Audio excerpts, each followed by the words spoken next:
Hi, welcome to the Rams Agent Coaching Call. Our goal is to help our agents add 2 referral closings per month to their current production by implementing the Referral Agent Mastery System into their practice and leveraging Rams marketing with the EXP tools such as KB Core CRM and EXP Marketing Center. My name is Mike Cerrone, and I'm a co-founder of Rams Agents at EXP Realty, and my co-host is Angela Newman, a master trainer of Rams Agents at EXP Realty. Hello, Angela. How you doing today? Good morning, Mike. Oh, I am doing wonderful. So spring is in the air, and I'm seeing things pick up in the real estate world. So it's all good. Absolutely, absolutely. That's a good point. Yeah, in most markets around the country, we're here in the United States, and most markets that are traditional markets, it picks up every spring. Everybody I've talked to does here in Metro Denver. Unless you're in the resort market or something that's kind of unique, you're going to see a huge pickup in March and April every year of the number of contracts that come together. So everybody should get prepped and start reaching out to your people if you haven't already, because that's going to start coming in.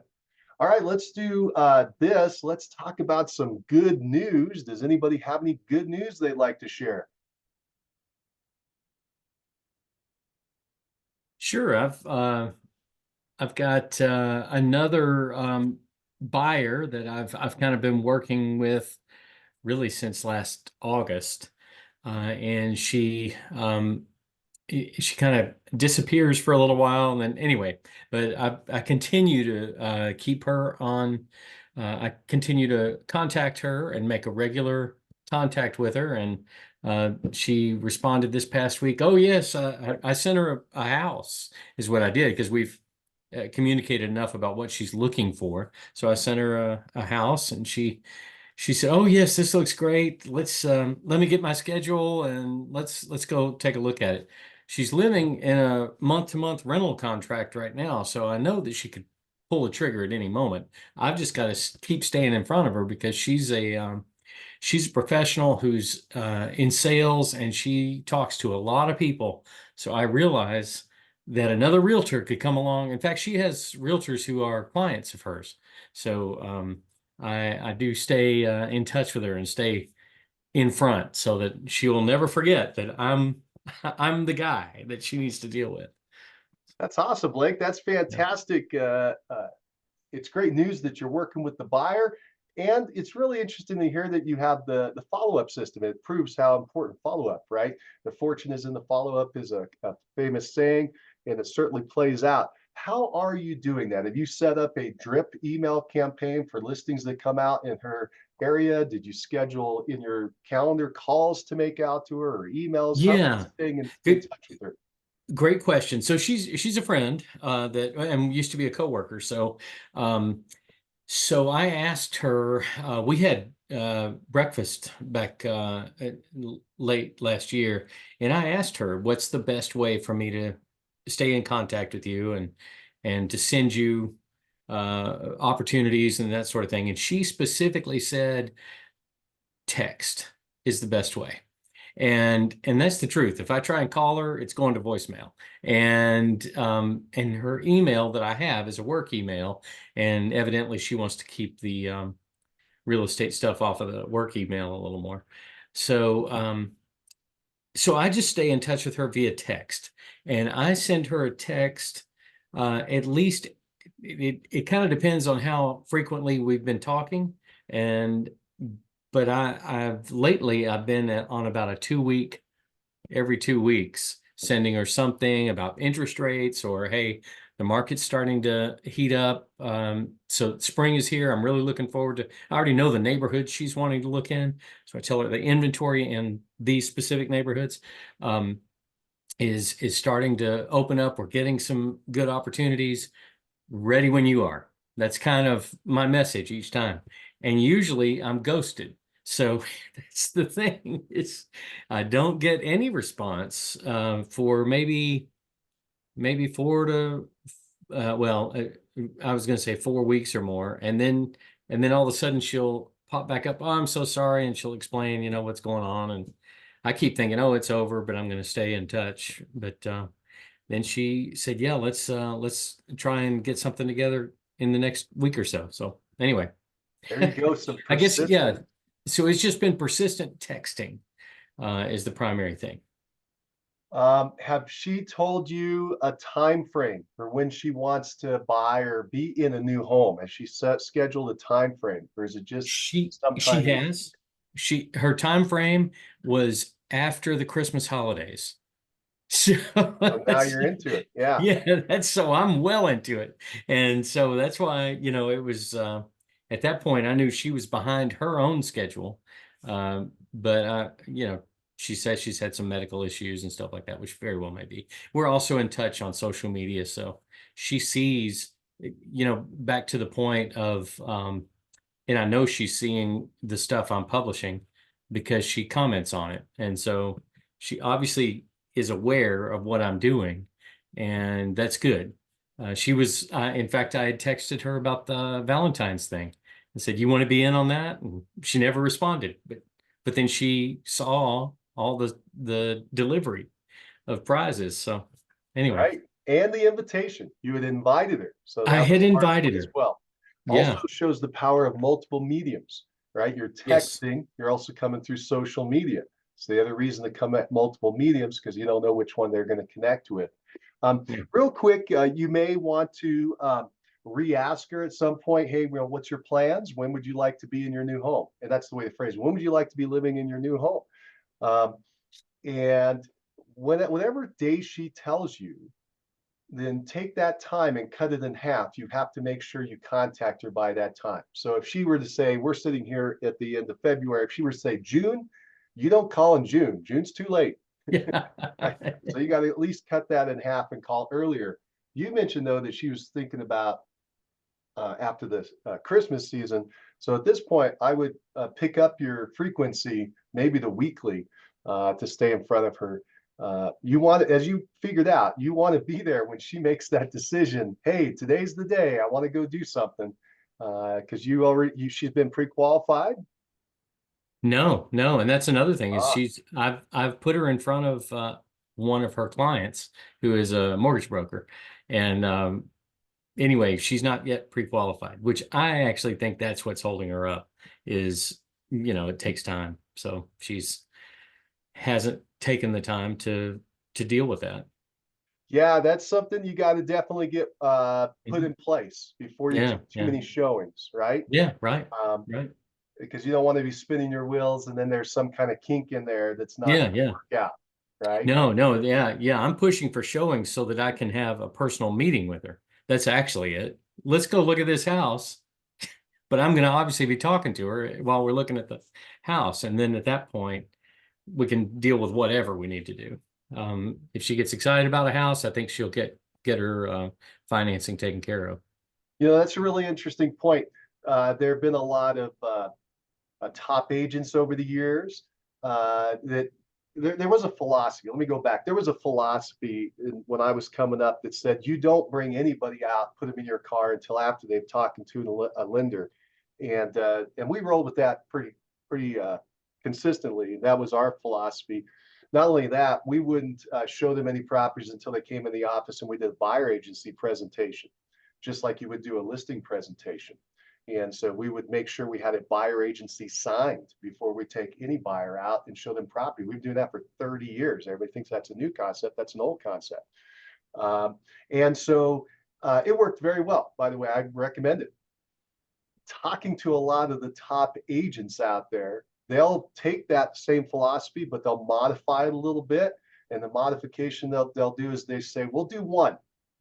We'll do one. And what they mean by that is we'll show you one property to get to know you and meet you and kind of interact. After that, though, you have got to take some of these actions. You've got to go talk to the lender. You got to meet me for a buyer agency presentation, something before I do number two, before Yeah, I do any yeah. more, before I get too deep in this. Angela, do you have any advice here on this topic?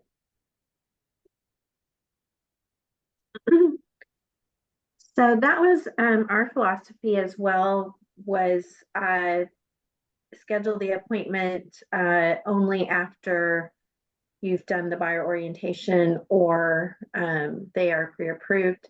but the last, gosh, 3 or 4 years,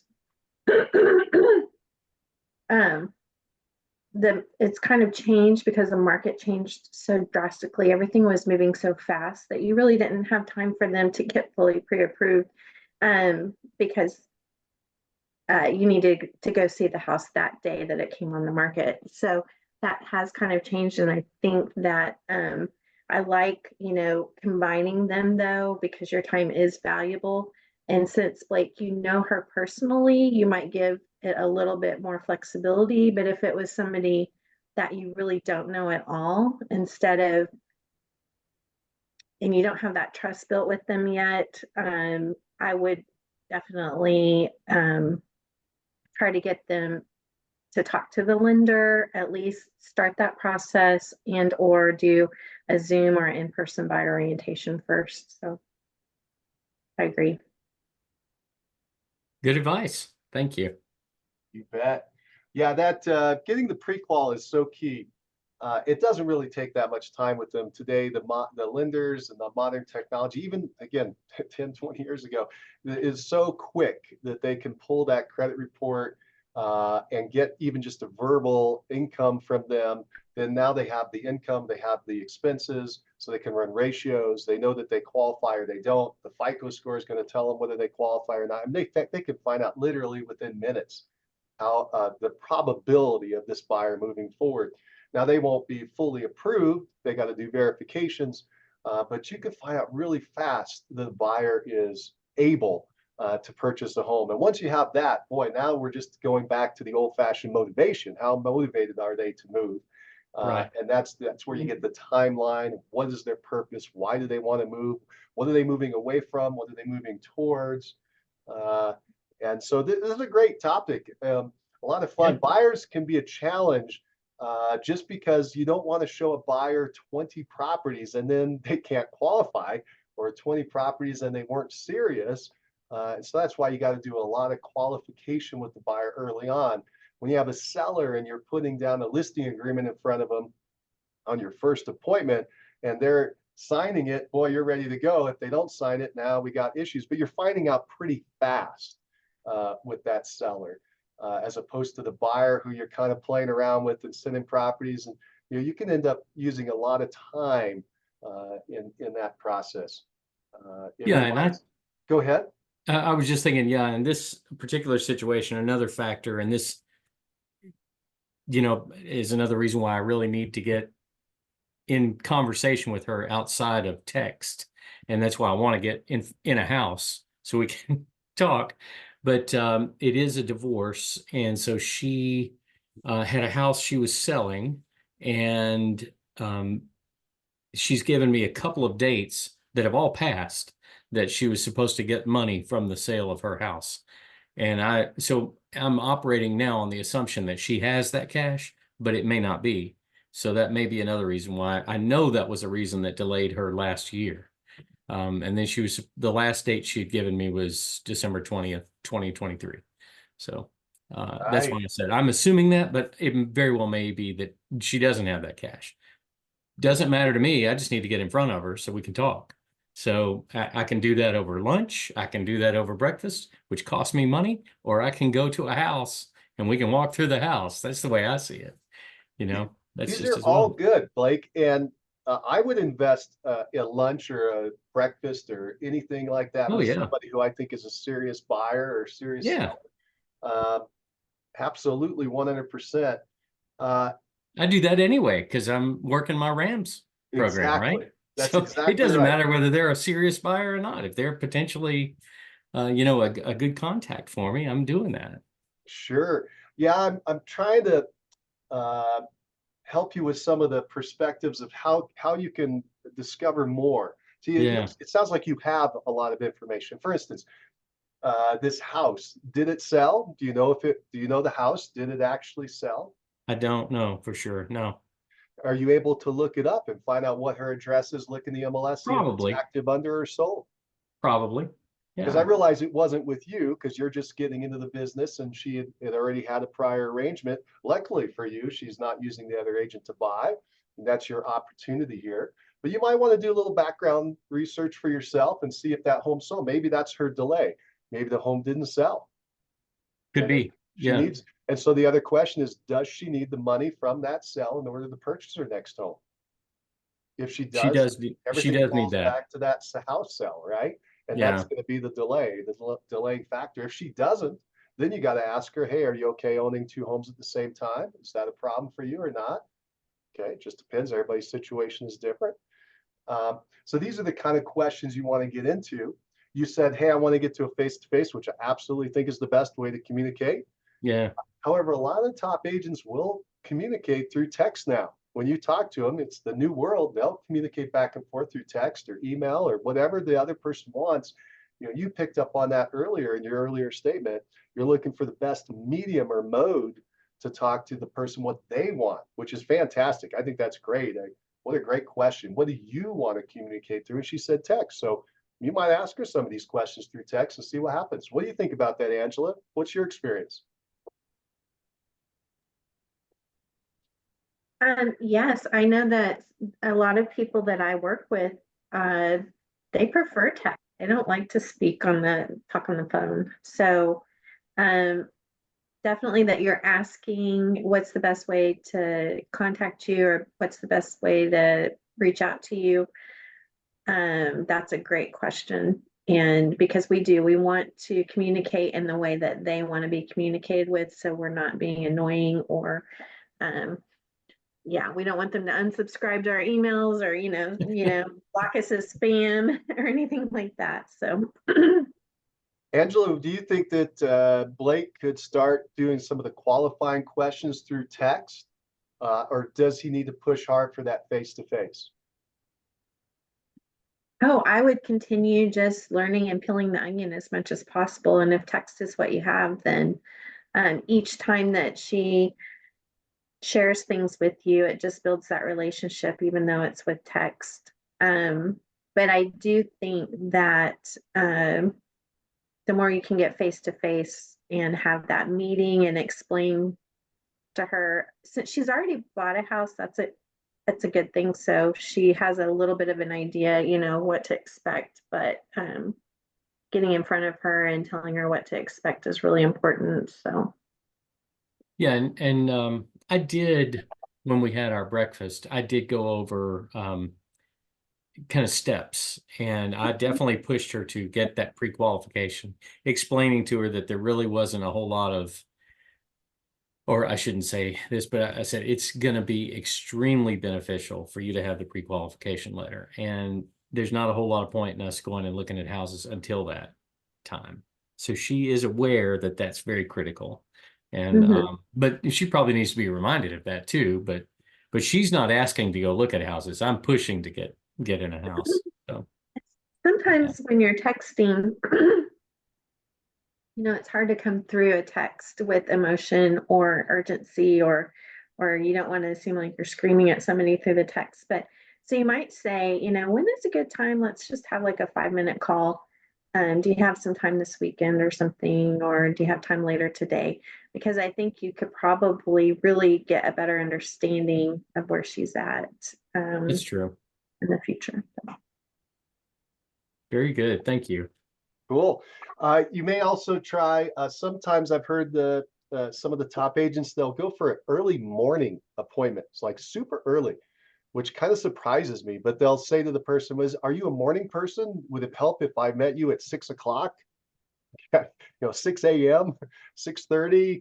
And sometimes people will be like, yeah, that's when I'm up and about and moving around and before my day starts. And yeah, so you may ask something like that if she's a super busy person. And again, everybody runs on a different clock and a different schedule. But that's something that's kind of unique that people have done that I've heard about, that may be an option to get with her. The other thing I was thinking about, just to throw out, this is a fun session because we're kind of trying to help you in the moment, but it's going to help you in the future as well. So with buyers, if they don't want to get pre-qualified, you can mention that it's not you. You're not the bad guy. Okay. And the way you do that, you're always looking for those opportunities to bring somebody else in as the heavy, so to speak. And in this case, it's the sellers. because the sellers do not want non-qualified buyers through their home. Ask this lady, hey, when you're selling your home, do you want buyers coming through your home who have not talked to a lender and are not pre-qualified? See, by putting the shoe on the other foot, they're like, whoa, you're right. Yeah, I don't want that. And I That's can see good. why nobody Yeah. else would want that. Yeah, that's great. That's a great way to turn it around. I mean, think about it. Do you want people who can't even buy your house wandering around through your house? Exactly, There you go. exactly. And the other benefits you should can share with the buyer is, hey, by getting pre-qualified, we're looking in the right price range, because I wouldn't want you to fall in love with a house and then not be able to buy it. And then, as you know, Blake, I like exaggeration. So I'd say, I know if I brought you into a $2 million house, you would just absolutely fall in love with it, but I'm not sure if we could complete the sale. Right? And they kind of get that if you use exaggeration or a huge number, right? But it happens in reality, right? You don't want to show them a $500,000 house and they only qualify for 400,000. It's going to be a nightmare when they can't actually qualify. Now Yeah. they're going to be mentally thinking about $400,000 homes, and the 400 will never match. And you're going to be working with that buyer forever because it hasn't been framed right. Yeah. Yeah. That's good. Yeah. Yeah, it's definitely easier to go up in price than it is to go down. And yes, that's happened to me. It's heartbreaking when you're working with somebody and, well, even if something changes in their situation, that changes the pre-qualification. So yeah. Knowing what they can afford, knowing what their payment's going to be, or an estimate of their payment and everything is just, it's great to know up front for everybody. But Cool. Blake, I'm going to give you one more little thought here on buyers. You've got this buyer, you've got some interest, you've got some nibbles, it looks maybe like it kind of might be something there. Here's the error that agents will make. They're going to spend a lot of time focused on, how can I get this lady to move forward? How can I get this lady to go look at a property? How can I get this lady to move into the bank and get their pre-qual? You need to present the opportunities, but if she's not moving forward, there's a reason for her. She has a reason that she's not moving forward. Yeah. You're already trying to predict, did she sell the house? Does she have the funds? Does she not? She in an argument with I'm assuming, like you said, a divorce, so the other spouse, is there another element we're not aware of? I'm just making stuff up. She's got a new boyfriend and they're talking about moving to Tahiti. I don't know what's going on, and you don't know what's going on. Here's the point. You can't get too deep in that rabbit hole because you're wasting your time where you could be spending it on something more productive. So I would keep investing a little bit of time with her for sure. But the point is, you want to open up your options. So in your case, make sure you're bringing more people into the top of the funnel, right? Oh, yeah. adding more people to your list and bringing them into the world. You're contacting more people. You're creating more opportunities. That's always the answer. If you have a client, a potential client or lead that's not quite panning out, the real answer is next. Yeah. Yeah. No, Next. you're right. Who else can I help? Well, that's absolutely the approach I've been taking for the past 2 or 3 months, ever since the first deadline started passing and no action seemed to be happening. And I just started, it's really a drip campaign. It's just that I'm manually doing an occasional text. And so I just I think I'd done one on the 8th of February, and then I did one right at the beginning of this week. So that's, almost 3 That's a weeks. good point. So make sure that you're putting that in your calendar, that you're going to contact her like every 2 weeks or something, or do you have I some? have not. I've recorded in KV Core when I have made a contact and if there's any response, but that's about the extent of it. And then, of course, she responded this time because I sent her a house and said, "Hey, that looks great. I'd like to look at it. Let me look at my schedule and see if we can get that scheduled." So that was a very positive response, as opposed to, "Hey, that looks great. Thanks for sending it to me." It's Sure. like, no, let me look at my calendar. Thinking, okay, that's good. But no, I'm with you. I have not spent a great deal of time, and and I'm still just considering this a eventual possibility. Sure. So I think it'll eventually happen. It's just on her time, just like you said. And I don't know all the things. Who knows what is holding her up? I didn't know she had medical things going on, and she told me that this time. So You're never yeah, going to know all the motivation of the buyer and yeah, what they make their decisions on. In my yeah. experience, that's why you have to show them a lot of homes because they have to decide the home. Every time I thought I knew the perfect house for someone, I was wrong Good because their point. mental process, you can't completely get in there. You're just trying to get as much as you can. Yeah, one other quick idea on the follow up then is that in KB Core or whatever you're using to follow up, when you make your contact, like you do your reach out, you do your text, schedule the next one. So KB Core has a way that you can schedule activities or tasks. It's true. Just write it Yeah. down. Hey, in 2 weeks, I'm going to do it again. So it's not a drip where you've dripped it out 10 times. It's just the next contact I'm going to make. The reason I'm saying that is we're assuming you're going to get very busy in the next Yeah, yeah. weeks and months. I And you don't have want to been, yeah. forget, and then she drops off. And then, 3 months from now, you hear she just bought a new home. You're like, oh my gosh, how did I miss out on that? I was staying in touch. I forgot to reach out to her. Right. So Yeah, good point. Good point. Yeah. cool. Angela, you got any other advice? We're kind of on buyers today. We kind of took a detour, which I think is great. I think it's kind of right in the action of today. But do you have any other advice for Blake with buyers, either this particular buyer or buyers moving forward, that would help him out? That's a good question. But great job, Blake. I mean, I think that you're definitely being consistent and, the worst thing that you can do is just not communicate and not reach out. So you're doing the right things. Um, yeah, buyers, I'm sorry, I don't really have anything like that came to my mind to tell you or share, but I'm working with personally, I have two A buyers right now. One is going to be ready to move forward in probably April or May. And then the other one is ready to move forward at any moment if they find the right property. So buyers are a lot of fun to work with, and when they're really motivated, it's easy. But when they are leads and they're not, you truly haven't built that relationship with it, it's tougher. So the two buyers that I'm working with right now are both out of my tribe, my group. So it's a little bit easier. They're committed. They're both like, I only want to use you. I only want to work with you.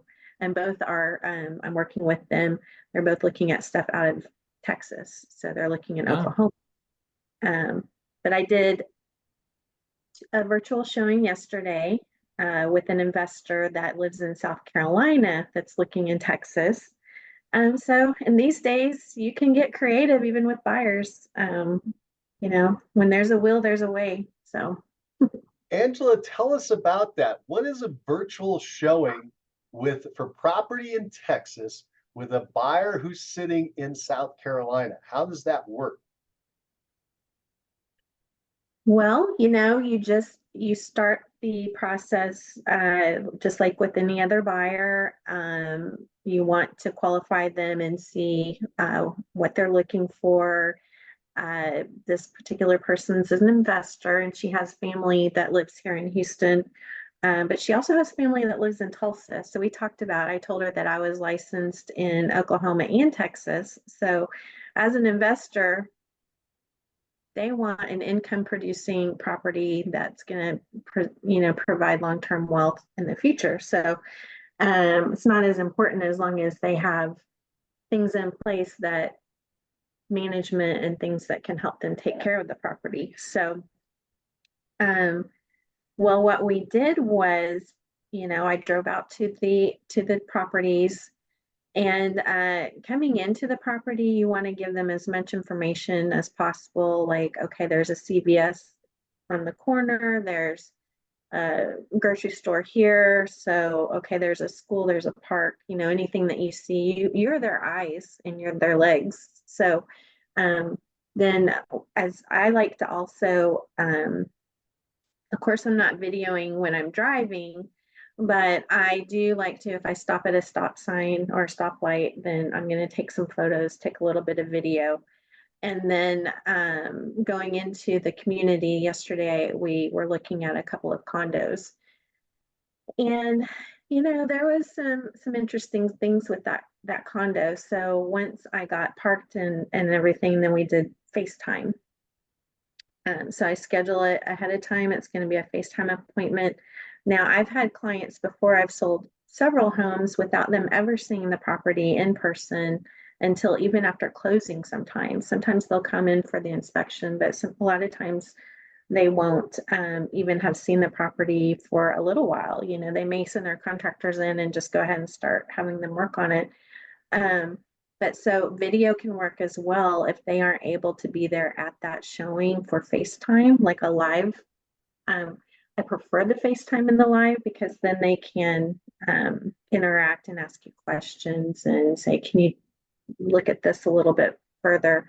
But even a video has worked where I just do a very deep video as well as photos, send that to them, they review it.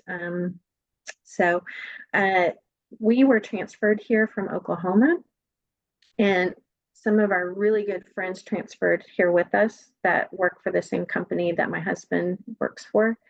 And they put in like 8 offers. It was 3 years ago, so it was when it was crazy. They put in 8 offers. The house that they ended up buying, because it was such a crazy market, they bought it sight unseen. So, it happens.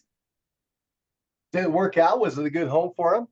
Oh, they loved it. Yeah. So they said they had a realtor at the time that they said was very nervous, was like just, that's a huge thing. And I'm always nervous too, when I help somebody that hasn't ever actually seen the property yet. But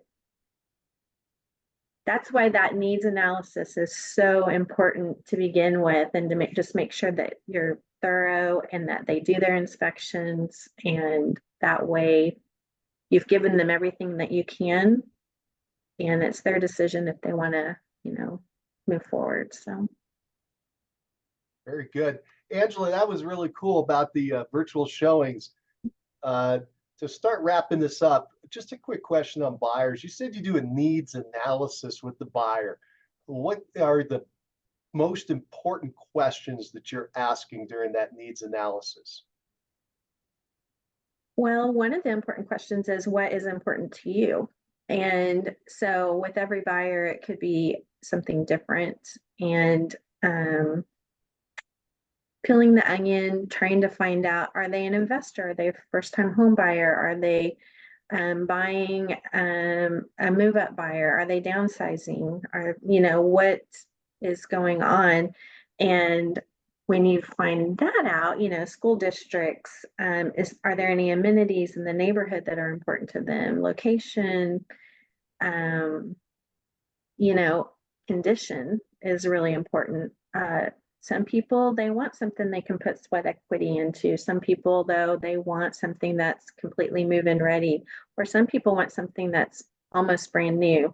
They want the granite and everything all ready, done, and that they don't have to do anything. So, yeah, just finding out what that is. And even it can be things like, where's the garage located? Is it on the side? Is it in the front? And you can do that through Zoom. So when if they're out of state, that's why that buyer meeting is so important, to sit down at the computer together and look at the properties together. And so exactly what they like, what they don't like, what's important, and things like that. So you're showing the buyer properties online on the computer in that first meeting, and your objective is to start narrowing down what they do and don't like based just on the visual or location. Exactly, yes. And has that worked well for you to get a quick understanding of what they want? Oh, yes, definitely. Yeah. So that's an advanced technique there, Blake. Blake, do you have any questions for Angela about working with buyers before we wrap this up? No, that's all good stuff. I have done uh a few virtual tours myself, and have and by that meaning talking with it was for a renter, but for a tenant who was in California and I'm in Tennessee. So we ended up doing everything, got the contract done and everything. Now, again, it was for renting, so it was not near the commitment that buying a house would be, but still, we got that done, and it's huge. And it was FaceTime was the way we did the tour. I really like your idea though of the Zoom call where you can share a screen and go through properties together, and you're having that conversation, so you know what it is about this particular listing that is appealing to them, or not, or something they don't like about it, as opposed to just having them either describe it to you or send you some listings. That's another thing. I've had people who sent me listings to help me understand what they're looking for. But I love the Zoom call to do that. That's powerful. This is good stuff. Two quick thoughts. 25 years ago, I helped my sister relocate from another state to where I'm at. And they bought it. She and her husband bought a home sight unseen by us just doing the old video camera. And we actually sent it through the mail. That's how old and long ago it was. And they saw the video and they said, yep, and they bought it and moved into it. It worked out. The other thing I think is really interesting is in today's age, where there's so many pictures online and maybe a virtual tour, the people still want to see more information. Angela's talking about driving around and showing the community, the neighborhood, the area, maybe, I don't know, schools or other things that they wanted to see that maybe they just weren't finding. And most importantly, they wanted confirmation from a real human being, right? Angela, the real estate agent, to help her. That's why I don't think our job is ever going away. We just do things computers just can't do, right? People, they just don't understand how involved we are in the process. Uh, but anyway, we'll move on. This was a lot of fun talking about buyers today, and I hope it was helpful now and in the future. Thank you so much, everyone, for joining us today on our coaching call. We'll see you next week. All right. Bye for now.